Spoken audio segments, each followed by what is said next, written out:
दोस्तों आज के इस शानदार वीडियो में आप सभी का स्वागत करता हूं। दोस्तों आज का जो पहला प्रश्न बना है कि एकल यूज वाले प्लास्टिक का विश्व में सबसे बड़ा उत्पादक देश कौन सा है।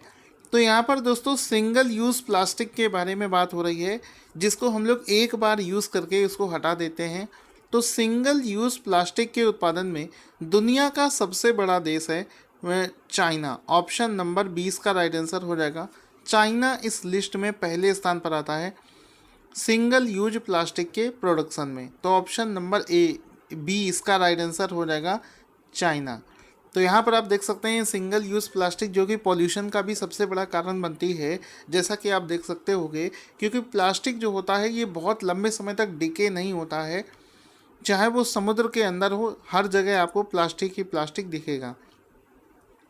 अब इस लिस्ट में टॉप 3 देश देखते हैं जो कि सिंगल यूज प्लास्टिक के प्रोडक्शन के बारे में टॉप पर हैं। पहले स्थान पर आता है चाइना। चाइना जो है पहले स्थान पर है। दूसरे स्थान पर आता है अमेरिका और इंडिया इस लिस्ट में तीसरे स्थान पर आता है। ये चीज़ याद रखेंगे, this point is very important. Single use plastic के प्रोडक्शन में इंडिया तीसरे स्थान पर आता है। साथ ही साथ में इस रैंकिंग को किसने तैयार किया है? ऑस्ट्रेलिया की एक फाउंडेशन है जिसका नाम है मिंडेरू फाउंडेशन।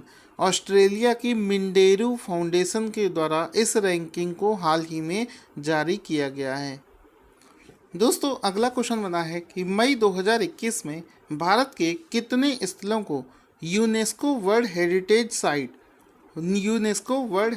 साइट की लिस्ट में शामिल किया गया है। तो आंसर हो जाएगा ऑप्शन नंबर बी यानी कि 6। ऑप्शन नंबर 20 का राइट आंसर हो जाएगा, यानी कि कुल मिलाकर 6 ऐसी साइट्स हैं। ऑप्शन नंबर 20 का राइट आंसर हो जाएगा कि भारत में हाल ही में मई 2021 में कुल मिलाकर 6 ऐसी साइट्स हैं जिसको यूनेस्को की वर्ल्ड हेरिटेज साइट्स में शामिल कर दिया गया है। ऑप्शन नंबर 20 का राइट आंसर हो जाएगा। इसमें आप देख सकते हैं ये पूरी 6 साइट्स यहाँ पर दिखी हुई हैं, जिसमें कि सबका फ़ोटो भी आपको दिख रखा है। यहाँ पर मैं आपको नाम सहित बताऊँगा। यहाँ पर ये 6 साइट्स कौन सी हैं जिनको हाल ही में यूनेस्को की वर्ल्ड हेरिटेज साइट्स में शामिल किया गया है। पहला है सतपुरा टाइगर रिजर्व। दूसरा है river front of historic city of Varanasi. Varanasi का जो घाट है उसको शामिल किया गया है। उसके बाद में है हीरे बेंकाल, ठीक है, ये एक साइट है जिसको भी शामिल किया गया है। उसके बाद में है serial nomination of Maratha military architecture इन महाराष्ट्र, इसको भी शामिल कर लिया गया है। टेम्पल्स ऑफ कांचीपुरम 6 नंबर है, टेम्पल्स ऑफ कांचीपुरम, इसको शामिल कर लिया गया है। साथ ही साथ में जबलपुर का जो भेड़ा घाट है, जो जबलपुर से बिलोंग करते हैं वो लोग इसको जानते भी होंगे। जबलपुर का जो भेड़ा घाट है उसको भी इस लिस्ट में शामिल कर दिया गया है। अब अगर इस समय total number of UNESCO world heritage sites in India की डिस्कशन करें तो मई 2021 तक भारत में कुल यूनेस्को की वर्ल्ड हेरिटेज साइट्स की जो संख्या है ये 44 पहुंच गई है, ये 44 पहुंच गई है। तो ये आप याद रखेंगे, ये जो लिस्ट है 44 पहुंच गई। इससे पहले 38 हुआ करते थे और ये 6 मिक्स करके 44 जो है ये वर्ल्ड हेरिटेज साइट्स की संख्या हो गई है। क्वेश्चन बनेगा कि हाल ही में BBC वर्ल्ड की तरह भारत सरकार का किस नाम से एक इंटरनेशनल न्यूज चैनल शुरू करने की घोषणा करी है। तो हाल ही में DD international, option number C इसका राइट आंसर हो जाएगा। देखिए दुनिया में इस समय इंडिया में जो कोविड फैल रहा है उसको लेकर नेगेटिव रिपोर्टिंग करी गई है, गलत तरीके से इसको रिपोर्टिंग करी गई है। तो हाल ही में यहाँ पर भारत सरकार ने ये चीज़ अनाउंस करा है कि वो अब एक इंटरनेशनल न्यूज़ चैनल बनाएंगे जो कि इंडिया के केसेस को, इंडिया की न्यूज़ को इंटरनेशनल लेवल पर दिखाएगा, जिसका नाम होगा DD इंटरनेशनल। तो ऑप्शन नंबर सी इसका राइट आंसर हो जाएगा। यहाँ पर आप देख सकते हैं ये DD इंटरनेशनल, जिसके लिए हाल ही में ये चैनल बनाने की काम भी शुरू हो चुका है। अगला क्वेश्चन बना है इंडेक्स को लेकर। EWISE renewable energy country attractiveness index में भारत कौन से स्थान पर आया है। तो इस इंडेक्स में भारत जो है वो थर्ड पोजीशन पर आया है। ऑप्शन नंबर सी इसका राइट आंसर हो जाएगा। तो एक बार फिर से देख लेंगे, EY renewable energy country attractiveness index में भारत तीसरे स्थान पर आया है। ऑप्शन नंबर सी इसका राइट आंसर हो जाएगा। तो इसमें आप देख सकते हैं, India climbs to third spot on EY index on impressive show by solar PV segment, यानी कि सौर ऊर्जा के सेगमेंट में सोलर फोटोवोल्टेइक, PV का मतलब होता है फोटोवोल्टेइक, तो सोलर फोटोवोल्टेइक सेगमेंट में इंडिया तीसरे स्थान पर आया है। ऑप्शन नंबर सी इसका राइट आंसर हो जाएगा। इस इंडेक्स में यानी कि फोटोवोल्टेइक सेगमेंट के इस लिस्ट में अमेरिका पहले स्थान पर आया है, चाइना इस लिस्ट में दूसरे स्थान पर है और इंडिया इसमें तीसरे स्थान पर आया है। साथ ही साथ में अभी हाल ही में अमेरिका द्वारा एक जलवायु शिखर सम्मेलन आयोजित किया गया था, जिसमें कि भारत ने 2030 तक 450 गीगावाट रिन्यूएबल एनर्जी प्रोड्यूस करने का एक लक्ष्य रखा है। तो ये फैक्ट भी आपको याद रखना है।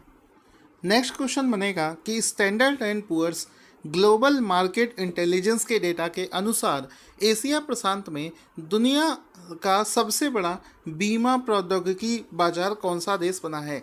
तो यहाँ पर बात हो रही है एशिया प्रशांत क्षेत्र में। तो एशिया प्रशांत क्षेत्र में भारत जो है ये दूसरा सबसे बड़ा बीमा टेक्नोलॉजी यानी कि बीमा टेक्नोलॉजी का बाजार है। ऑप्शन नंबर ए इसका राइट आंसर हो जाएगा।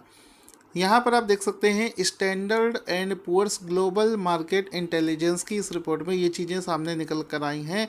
यहाँ पर इस पूरे क्षेत्र में जो बीमा क्षेत्र में काम होता है उसका जो मार्केट है वो है 3.66 बिलियन और उसका 35% हिस्सेदार जो है भारत अकेला है।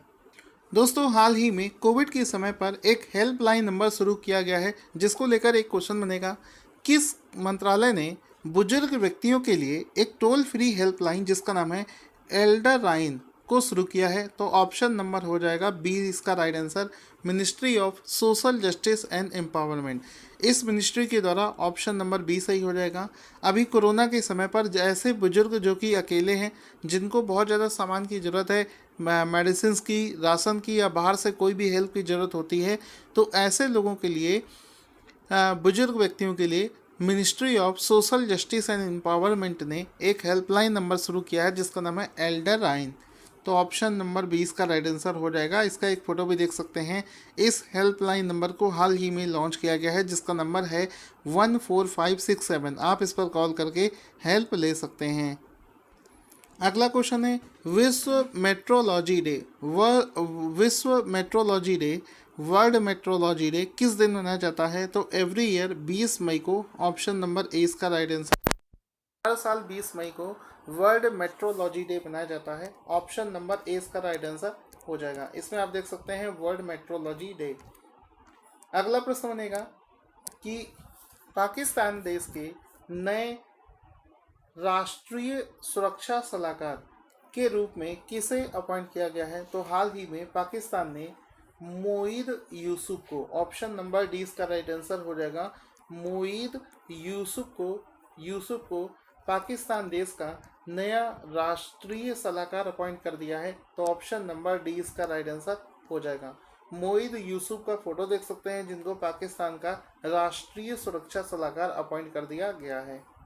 अगला क्वेश्चन बनता है कि माली देश के प्रधानमंत्री के रूप में हाल ही में किसे अपॉइंट किया गया है। आंसर हो जाएगा मोख्तर ओउने। ऑप्शन नंबर ए इसका राइट आंसर हो जाएगा। मोख्तर ओउने को हाल ही में माली देश का नया प्रधानमंत्री घोषित कर दिया गया है। ऑप्शन नंबर ए इसका राइट आंसर हो जाएगा। यहाँ पर इनको देख सकते हैं, मोख्तर ओउने को जिनको माली देश का नया प्राइम मिनिस्टर घोषित कर दिया गया है। तो ऑप्शन नंबर ए इसका राइट आंसर हो जाएगा। दोस्तों, चूंकि अपॉइंटमेंट वाला क्वेश्चन हुआ है तो एक रिवीजन कर लेते हैं वर्ष 2021 की एक लिस्ट को, जिसमें कि हमने अपॉइंटमेंट रिवीजन किए थे। महिंद्रा एंड महिंद्रा कंपनी के CEO बनाए गए थे अनीस शाह। इसके अलावा UIDAI के CEO कौन है, Saurabh Garg. Asset reconstruction company limited के सीईओ कौन बनाए गए थे? पल्लव मोहापात्रा इसका राइट आंसर हो जाएगा। सेंट्रल बैंक ऑफ इंडिया का एमडी और सीईओ किसे बनाया गया है? तो मातम वेंकटा राव को बनाया गया है। आगे चलते हैं। ओएलएक्स ऑटोस कंपनी का सीईओ है Gautam Thakar. Fullerton India credit company के सीईओ हैं शांतनु मित्रा। टाटा मोटर्स लिमिटेड के सीईओ का नाम है मार्क लिलिस्टोसेला। इसके बाद में एजन लाइफ के एमडी और सीईओ हैं सतीश्वर बालाकृष्णन। अमेजन के नए सीईओ बने हैं एंडी जैसी। एसबीआई कार्ड के नए सीईओ हैं राम मोहन राव। आयुष्मान भारत योजना के नए सीईओ हैं आरएस शर्मा। धन लक्ष्मी बैंक बोर्ड के नए एमडी और सीईओ हैं जेके सिवान। इंटेल के सीईओ हैं पैट जेल सिंगर। इसके बाद में WHO फाउंडेशन का पहला जो नया सीईओ बनाया गया है अनिल सोनी को बनाया गया है। बाटा ग्लोबल कंपनी के सीईओ हैं संदीप कटारिया। ONGC विदेश कंपनी के एमडी और सीईओ हैं AK Gupta. Electronics sector skill council of India के नए सीईओ बने हैं PVG मैनन। इसके अलावा इंडिया पोस्ट पेमेंट बैंक का नया एमडी और सीईओ बनाया गया है जे वेंकटरमू को।